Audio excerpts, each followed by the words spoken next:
Last night, I had a disturbing experience and I want to tell you all about it now. My fiancée had fallen asleep on the sofa in the living room, and after I carried her to bed, I had such an extreme ravenous appetite that I had no choice but to sneak into the kitchen, grab the last pieces of pizza from dinner, and disappear into the bedroom with my loot.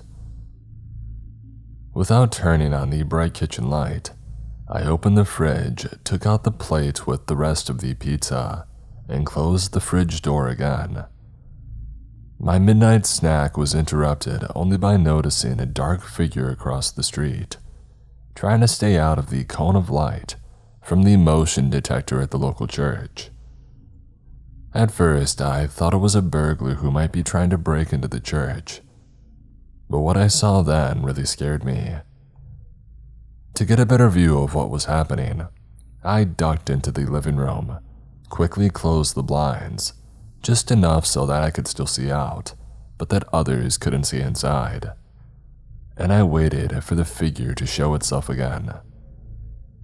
Sure enough, when the motion light of the church entrance went out again, the dark figure came out of its hiding place.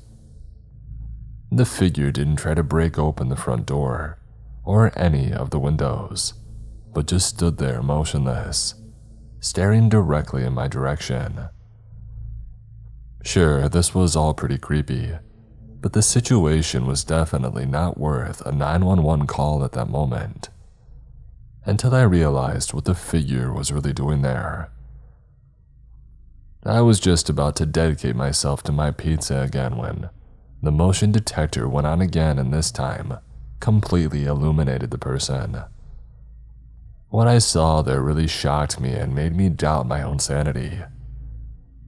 Through the motion light, I could see that the person was not just standing there motionless. The man was wearing a hoodie, the hood pulled up deep into his face. He was holding a smartphone in one hand and his naked member with the other. He was clearly trying to film into our living room while doing the deed in the middle of the sidewalk. He had probably seen my fiancée streaming a series in the living room that evening and then fell asleep. Because my girl wanted to let the evening sun into the room, she had of course also opened the blinds, not knowing that a weirdo had already positioned himself. At first, I wanted to rush outside and confront the creep directly, but I stopped this action because I didn't want to risk anything that could put me in danger. Sometimes I do manage to get hot-headed under control, so I reached for my smartphone and I called the cops. In the meantime, the weirdo broke off his action and made a run for it, but before he ran off, he took out a stroller from some bushes, put his smartphone in it, and then walked quickly towards the park. Of course, the cops didn't find anyone, and of course none of the other neighbors noticed anything. Since that experience, I paid even more attention to my surroundings.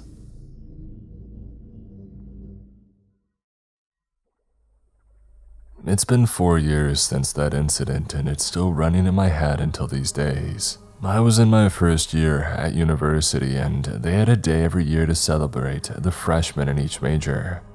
Keep in mind that my school specialized in technology, so that the majority of the students are male, not to count that my major was civil engineering, and back in 2019, that major got very few female students. I've got very strict parents, and I didn't have much social experience, and I was too naive to deal with creeps, harassment, or under the concept of being stalked. I was just standing at the corner trying to find somebody that I could talk to, but then I felt a chill come down my spine. I looked around and found that there was a man in his 30s staring at me. He looked at me from top to bottom, and he got a small grin when he realized that I was looking at him. I got terrified when he started walking towards me and he was going to try to talk to me.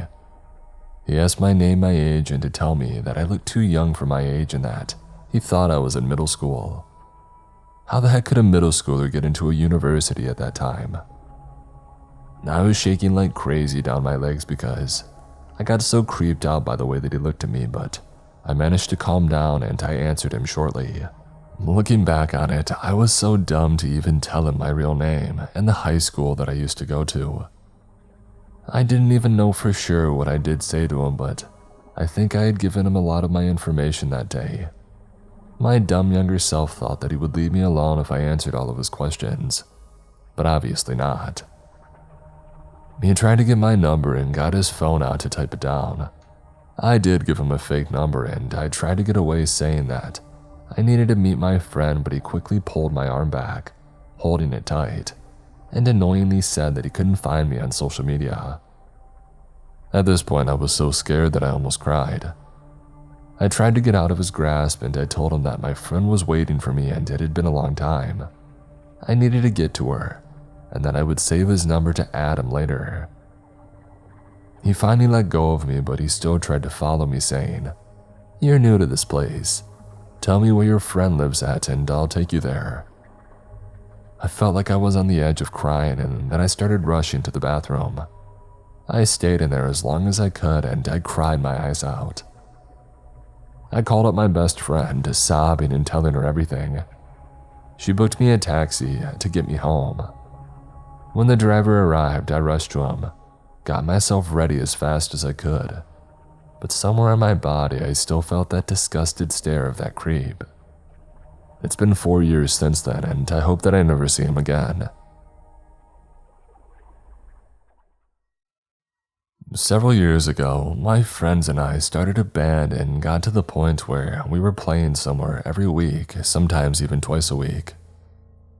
And bars, frat parties, marathons, wherever our manager could get us a gig. Almost all of us were around 19 at the time. Most of our gigs occurred in a 40-mile radius in Los Angeles. Pretty quickly, we started noticing this same dude showing up at all of our shows. I mean, we had a fan, great, right? Well, this was no regular groupie. This dude looked like a stretched out Ron Jeremy, without any of the charm. Permanently greasy, thin strands of curly hair spaced out on his head, a major pedal stash, and he was at youngest a rough mid-40s, loose clothing in the way that I remember it. It was like his whole outfit from jacket to socks was cargo shorts. He would show up by himself at every show, mostly just standing at the back. Sometimes he would get into the pit and dance, but yeah, every show. Frat parties he wasn't allowed in, underground shows, whatever. After one show, he offered all of us sandwiches that he had made. We threw them away because, dude, at 10 p.m. at night, we don't want homemade stranger sandwiches, and I mean, who knows what he did to them. After another show, he tried to kiss our lead singer, a dude, just by walking up to him and saying hi. Our lead singer had to tell him off, and I think he threatened to report him for harassment. He disappeared after that.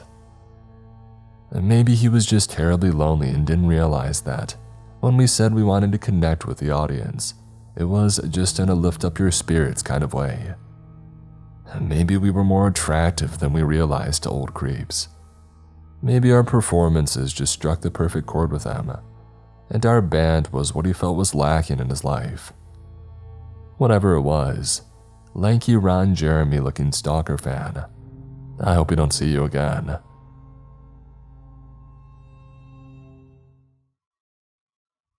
I am a high school male, and I'm surrounded by female friends at the charter that I attend. Although most everybody is respectful at the school, there is this one guy who's nearly an adult, yet still the sophomore who's a total creep. All of the seniors and juniors that I talk with explain that he was expelled from the main high school for multiple accounts of harassment. But back to the main story. My female friend, approximately 14, and me, also 14, were chilling outside the charter's main building, and she was getting ready to walk about a mile along the highway to her house. The creep was sitting a few tables down from us on his phone. My female friend noticed that, although it looked like he was on his phone, he was watching us the entire time as well. Fearing for her safety on her walk home, she asked me to walk with her, and of course I obliged. We began our walk and made it about a quarter mile to our destination when we heard him approaching on his bike. As we reached a corner, he came into our eyesight and began to slow down. My friend was walking on the near side of the highway. I was on the outside close to some woods. The creep didn't see me yet as he slowed. "Hey," he began, but then he noticed me standing right next to her. I engage in multiple school sports and I am reasonably athletic. When he noticed me, instead of playing it off like a normal conversation, he yells, "Loser," and speeds off around the corner. The fact that he sped off and had that reaction when he saw my friend wasn't alone made me worried what he would have done if I weren't there. This took place a couple of years ago in Hollywood, Florida. I was in middle school at the time. Myself, my sister, and my mom both were on our front porch unlocking the door after coming home from school. We noticed something was off right away because our alarm didn't go off, and my mom always made it a point to set the alarm before we left the house. Although that was weird and we all noticed and commented about it, it was very possible that we had just forgot to set it. Because of that possibility, we just ignored it and moved on. As we entered the house and were beginning to set our backpacks and other stuff down, I heard a drawer close in the bedroom. I thought that I was hearing things, so I looked at my mom and was about to ask her if she had heard something, but my mom looked at me at the same time, and the look of horror on her face was enough for me to realize that she had heard the same thing. My sister didn't seem to notice because she had headphones in.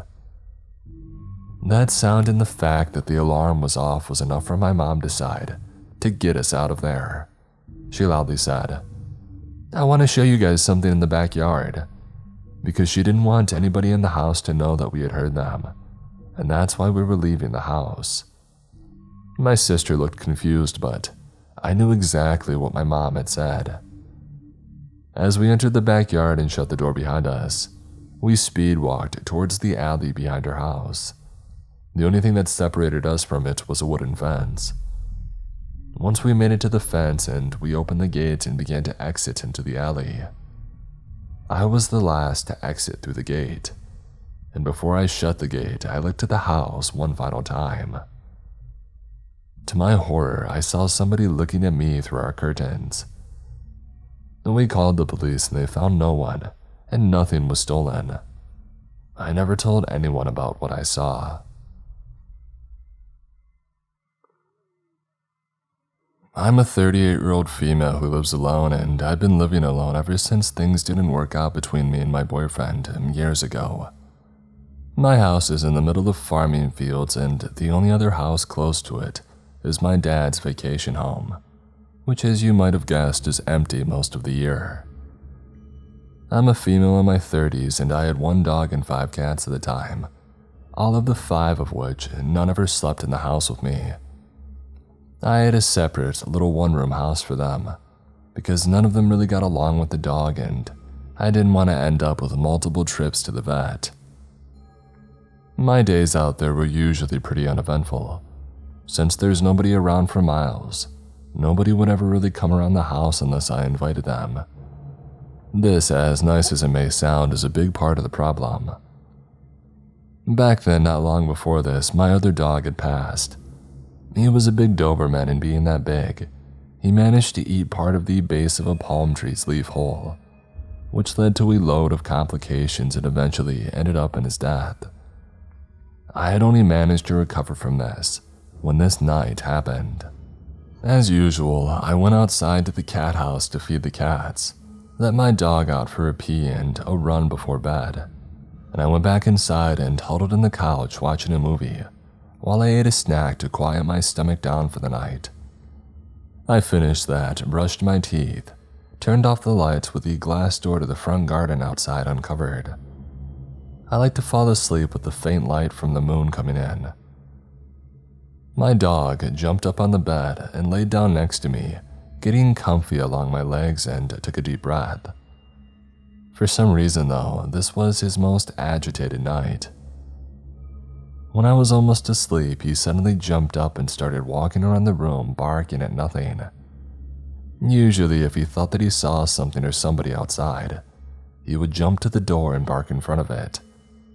But that night he just kept circling the bedroom for about 5 minutes, with me trying to calm him down, all crappy myself at the same time. I was clueless as to what was going on.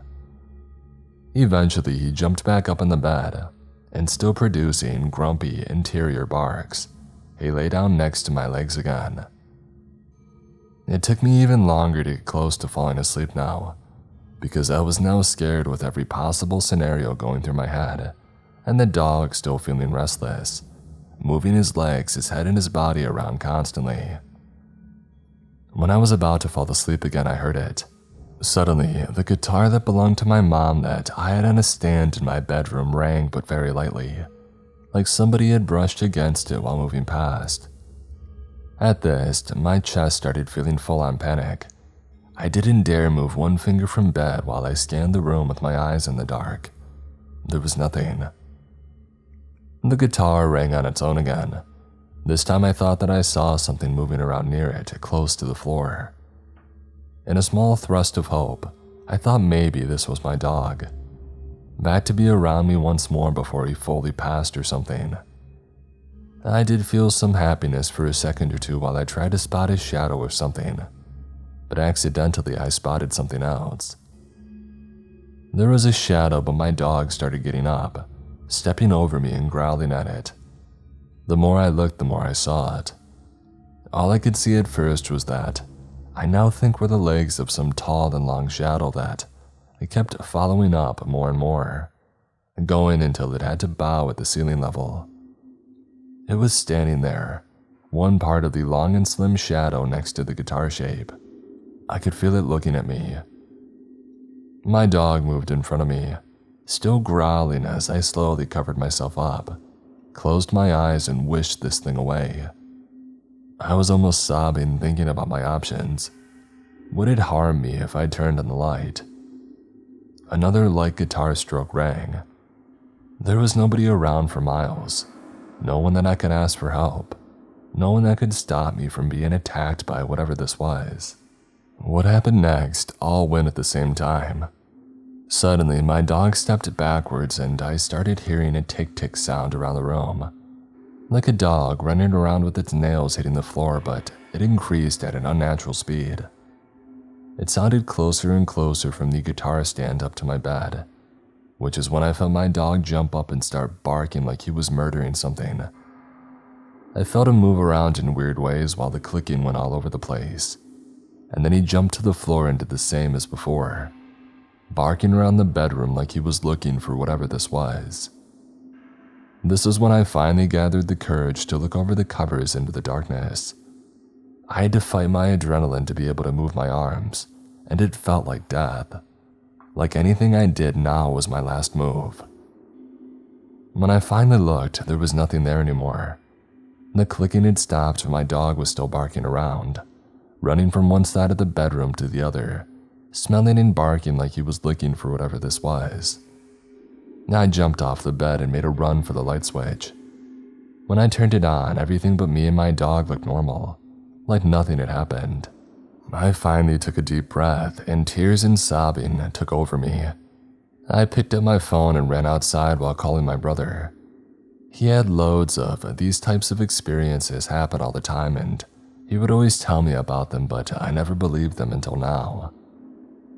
By the time that he picked up, my dog had calmed down, but I was still a mess. I explained to him what had happened over the phone, and he asked me to describe what I saw as well as I could.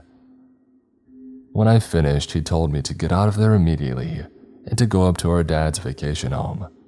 He said that he had it protected, whatever that meant, and that I had to get away from this as quickly as I could, which honestly created even more panic.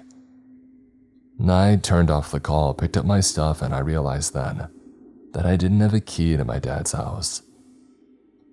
I spent the rest of the night in my van in front of the property, about 20 steps away from the bedroom that this all happened in. I could still see the glass door from where I was, but whatever had visited me that night seemed to be completely gone. I thank my dog every day for being around me and protecting me that night.